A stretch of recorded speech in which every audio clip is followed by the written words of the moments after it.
E agora, neste Jornal das 7, abrimos espaço ao maior símbolo da vida, da evolução constante da verticalidade e do saber. É um símbolo que na vida real nasce nas profundezas da terra, depois rompe a superfície para a vermos e depois cresce e chega ao alto, muitas vezes onde o homem nem em bicos dos pés consegue chegar. Falamos da árvore e já sabemos que há muitas e muito para saber, mas para contar nem todos conseguimos ter a energia e o saber. Porque, como diz o nosso convidado neste jornal, quanto mais sabemos, mais queremos saber. É uma adição positiva. Boa tarde, António Bagão Félix. Boa tarde. Porquê é que escreveu este livro, 30 árvores em discurso direto? Virgílio Ferreira dizia que escrever um livro é falar com o outro que está dentro de nós. E a questão da natureza, o amor pela natureza, o estudo pela botânica acompanha-me há 40 anos. E, portanto, aliás, eu exteriorizei através de um livro essa ciência amabilis, essa ciência amorosa de que falava Linneo. Aliás, no livro admite que, quando era adolescente, hesitou entre as finanças e a agronomia, não é? Sim, bastante. Foi mesmo in extremis que passei para a área financeira e económica, mas não perdi o gosto. Até, aliás, como eu digo no livro, não é? Eu sou, ao fazer este livro, sou duplamente amador. Amador porque não sou profissional na área da biologia e da botânica, e amador porque amo aquilo que faço a este nível. E, portanto, tenho mais liberdade, não é? Porque, verdadeiramente, nós somos livres quando dependemos do que gostamos. Aliás, no livro, e este livro tem a particularidade das árvores falarem na primeira pessoa, são elas que se apresentam ao leitor. António Bagão Félix diz com alforria, sem constrangimentos, cada uma delas descreve-se na forma, na essência e nas circunstâncias. E vão sendo revelados pormenores. Sim. Sobre pormenores, eu ontem estava a ler ao jantar o livro. Sim. E fui descobrindo algumas coisas fascinantes. Mas estas árvores, para qualquer um de nós, muitas vezes não são o tal amor à primeira vista, não é? Não são. Aliás, este livro também tem um propósito cá nas entranhas da minha alma, que é um certo combate contra a indiferença com que a árvore é vista nas cidades, e nos caminhos, etc. Muitas vezes pelos políticos. Muitas vezes também pelos políticos, sem dúvida. E essa cultura da indiferença é o pior que se pode fazer a uma árvore. Porque a árvore é um ser senciente, que tem sensibilidade, que exige apoio. Obviamente, as árvores têm uma forma de reviviscência e de vida, um tempo e um modo de vida que é diferente dos seres humanos. Mas não deixa de ser um percurso absolutamente espantoso, não é? Como disse há pouco na sua introdução, uma grande árvore que nem nós, bicos de pé, lá chegaremos, enormíssimas, começam sempre por uma minúscula semente. Isso, no fundo, é um hino à vida, que nós, quando olhamos para as árvores, no fundo estamos, de algum modo, a cantar com elas um hino à vida. Este livro tem ilustrações do João Leal Pereira. Jovem talentoso, na minha opinião. Tem algumas fotos também. Ainda mantendo aqui na introdução escrita pelo autor, é dito que neste itinerário não há lugar para duas regras que habitam o seu espaço profissional. É de cuidar, entre a economia e a gestão, é de cuidar mais da árvore das patacas, ou da falta dela, e de olhar menos para a árvore e mais para a floresta. Este é um problema do país em que vivemos. É meu entender. Sobretudo a segunda parte. Costuma-se dizer que o gestor deve olhar mais para a floresta do que para a árvore. Até admito que em condições normais isso seja correto. E o gestor tanto se vê na empresa como se vê na gestão política de um país. Em condições normais admito que olhar para a floresta, sem preciso olhar para a árvore, seja essencial.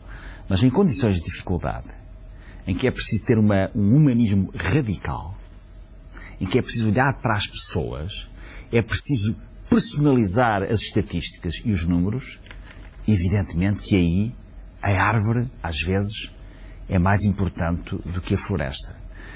Um exemplo concreto, uma taxa de desemprego pode ser elevada, mas é sempre discutida no plano da floresta.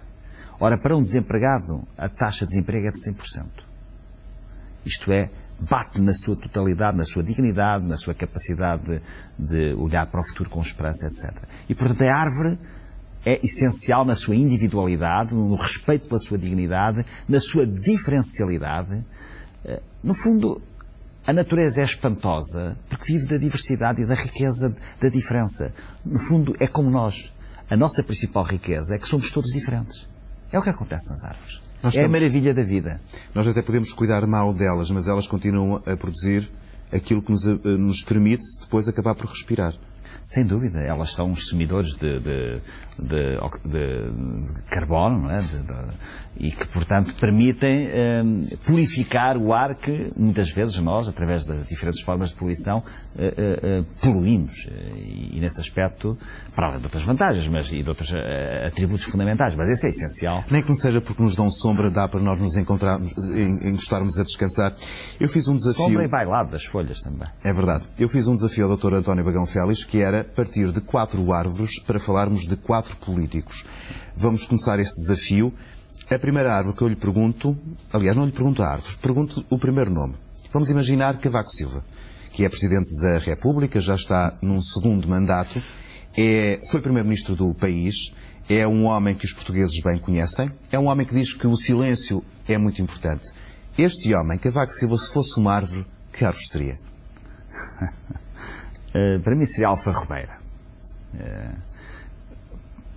Por 2 razões. Em primeiro lugar, porque Alfa Robeira é das árvores que aqui estão, das atividades que estão, a mais algarvia.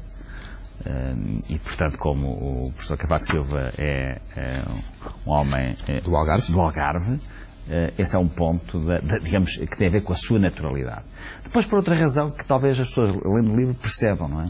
É que a Alfa Robeira tem o fruto, que é uma vagem, não é? Que contém entre 10 a 16 sementes. São umas sementes muito pequeninas, muito duras, castanhas escuras. E cada semente pesa quase, cientificamente, 190 miligramas. Cientificamente? 190 miligramas. Pode ser mais uma pequena diferença. Era de tal modo que, antigamente, para se pesar o ouro, pesava-se através de sementes de alfarroba. Aliás, a expressão quilate vem de kirate, que é o nome das sementes em árabe. Ora bem, e daí, portanto, a ideia da exatidão, a ideia da precisão e a ideia de uma pessoa que, na sua vida profissional, ele foi meu professor há 40 e tal anos, em Finanças Públicas, em Finanças 1, era um homem em que a matemática, a linguagem da abstração, o rigor, era essencial. E, portanto, essas 2 características, de algum modo, me fazem lembrar na Alfarroba a personalidade do atual Presidente da República. E eu fecho a parte da Alfarroba lendo uma parte do que a Alfarroba escreve no livro, que é conhecida e aproveitada desde há muitos séculos, vários fins, uns alimentares, outros nem por isso. Muitos de vós, escreve a Alfarroba, já provaram o sabor adocicado da minha polpa, sobretudo as gerações mais velhas, que em tempos de escassez e até de fome, a aproveitaram para se alimentar. Eu estava a ler isto, estava-me a lembrar. Eu gosto muito de Alfarroba. Eu gosto de pão de Alfarroba, por exemplo, ao bolo feito a partir de Alfarroba. Mas esta parte fez-me lembrar os anos das maiorias absolutas, onde houve muito dinheiro, em que muita gente se alimentou desse dinheiro que na altura era Primeiro-Ministro Cavaco Silva, e daí essa ligação ontem onde estava a ler o livro com a sua própria escolha.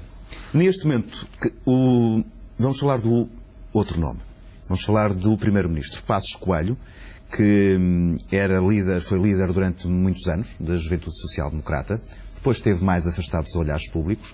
Passos Coelho acabou por ir a votos no PSD, venceu o partido, depois venceu as eleições, neste momento é Primeiro-Ministro. Cavaco Silva, Passos Coelho, aliás, se fosse uma árvore, que árvore é que seria? Eu escolheria, enfim, caricaturalmente, entenda-se, com todo o respeito que estas seleções têm. Claro, evidentemente. É uma caricatura. Eu escolheria o Salgueiro Chorão, o chamado Salix babilónica. Por 2 razões. Em primeiro lugar, é porque, não sei se sabe, também digo no livro, é das raízes e do caule do Salgueiro Chorão que se extrai um elemento fundamental que nós conhecemos do ponto de vista químico e medicinal, que é a salicina, que é a base do ácido acetilsalicílico, mais conhecido por aspirina. E como nós andamos em tempo, às vezes, de disfarçar com aspirinas dores mais profundas, lembrei-me desta perspectiva. Depois há outra característica, é que o Salgueiro Chorão é uma árvore muito sujeita a hibridações, ou seja, a misturas entre as várias espécies dentro do mesmo género, não é? É de tal maneira que os botânicos consideram que é das árvores mais difíceis de classificar nas suas diferentes espécies e até lhes chamam em latim Botanicorum Cruce Scandalum, ou seja, cruz e ruína dos botânicos. Ou seja, a certa altura, no meio de avanços e de recuos, e de hoje é assim, amanhã é assado, hoje a banca é importante por estas perspectivas, ontem não era, de facto, estas diferentes formas de, como eu aqui chamo, de hibridações, de misturas, têm um pouco a ver, na minha opinião, com a personalidade ao mesmo tempo serena, mas intrigante, de Pedro Passos Coelho. Que também pode ser vista, se me permite essa observação, porque esta é uma árvore que também ajuda muito a suster a erosão dos solos. Passos Coelho acha que está a suster a erosão do solo português. Sim, também, e ao mesmo não é? tempo é uma árvore que precisa de muita água, ou seja, liquidez em termos financeiros. Que é romântica. Daí o empréstimo da Troika. Tem sempre, aliás, a árvore descreve-se como romântica, gosta de harmonia, dos seus movimentos, do seu penteado. Do seu penteado. É muito interessante, agora como árvore, não é? É um exemplar fabuloso, este tipo de árvores. Exatamente. Encontramos em muitas cidades portuguesas, junto aos rios. Junto aos rios, junto de água e, sobretudo, no outono, toma um tom alaranjado, amarelado, de facto, esteticamente brilhante. Vamos a outro nome. Faz parte do governo de Portugal. Há quem diga que é, na realidade, o verdadeiro primeiro-ministro, mas estou a falar de Vítor Gaspar. Que árvore seria Vítor Gaspar se fosse uma árvore? Destas 30? Destas 30 e nesta perspectiva que já explicámos. Exatamente, evidentemente. E destas 30, talvez seja a escolha mais fácil para mim das três que até agora me perguntou, que é o eucalipto. O eucalipto tem uma fama, uma má fama, que não é totalmente justa. Diz que seca tudo à sua volta. Tudo à volta é uma vegetação xerófita e raquítica, portanto, provoca aquilo que é o nanismo, anãos à volta. Evidentemente que atuais funções do Ministro das Finanças, em abstrato, numa situação em que o país está sob um regime de protetorado financeiro, e também a personalidade do professor Vítor Gaspar, induzem muito esta ideia de que secam tudo à sua volta e são os verdadeiros dominadores do espetáculo, digamos assim. Não é? É uma árvore que, no livro, se me permite, escreve: poupado e racional, ganho no que agora se costuma designar de eficiência energética. Teimoso que sou, se me cortarem, volto a rebentar de toiça, é mais do que uma vara, mas atenção, não me identifiquem apressadamente como um impenitente espécie invasora, que de facto e de lei não sou, embora tecnicamente não me custe admitir que preenche dois requisitos desta classificação. Primeiro, não sendo uma árvore nativa de Portugal, fácil e rapidamente me adaptei e proliferei no novo ambiente. Exato. Este homem não era político, supostamente. Não era político, era professor, era académico. Já agora, se me permite, muito rapidamente. A palavra eucalipto, que é o nome português, mas o nome botânico também é eucaliptus. Eucaliptus é uma expressão grega em que é como eutanásia, eugenia, eu quer dizer bom. E caliptus quer dizer cobertura. Ou seja, eucaliptus quer dizer literalmente boa cobertura. E acho que Gaspar é uma boa cobertura para a Troika. Está feita. Falta dos 4 nomes que tínhamos falado, um outro nome. Esse nome é de uma árvore e eu vou partir do pressuposto que vou ler primeiro o que a árvore escreve dela própria antes de falarmos do nome. Persistente, perene, desde logo na minha folhagem que permanece formosamente estilizada durante o ano e na minha longevidade, provavelmente a maior entre os géneros da minha linhagem, aliás. É uma árvore que diz assim também: um aviso, ainda para quem por mim passe, descuidadamente, confundindo-me com o meu amigo Salgueiro Chorão. Quem é o político que se poderia caracterizar desta forma? Ora, aí está, em parte, o Nuno deu a resposta. Falamos de António José Seguro. E também, por outra razão, é que o nome Pimenteira Bastarda já em si quer dizer alguma coisa. O nome científico é Sequinus mole, e mole é uma palavra que deriva é uma árvore da América do Sul, que deriva do dialeto quechua, e que quer dizer uma árvore qualquer. Quer dizer, é como os gregos tinham populus, que hoje é o chopo. Populus era a árvore, quer dizer, digamos, quando era preciso dizer o nome de uma árvore, sem saber, era populus, que é populus do povo. Esse povo na América do Sul, a árvore chamava mole, qualquer árvore, não é? E às vezes as intervenções de António José Seguro fazem-me lembrar qualquer intervenção. Isto é, espremendo não fica muito diferente de há uma semana ou de uma semana para a frente. É um pouco essa a ideia das coisas. Nesta imagem temos a fotografia de António José Seguro, com uma imagem de uma pimenteira, árvore, a pimenteira bastarda. E eu vou citar, já que estou a citar um por um, o fecho da descrição que esta árvore faz no livro, na apresentação aos humanos.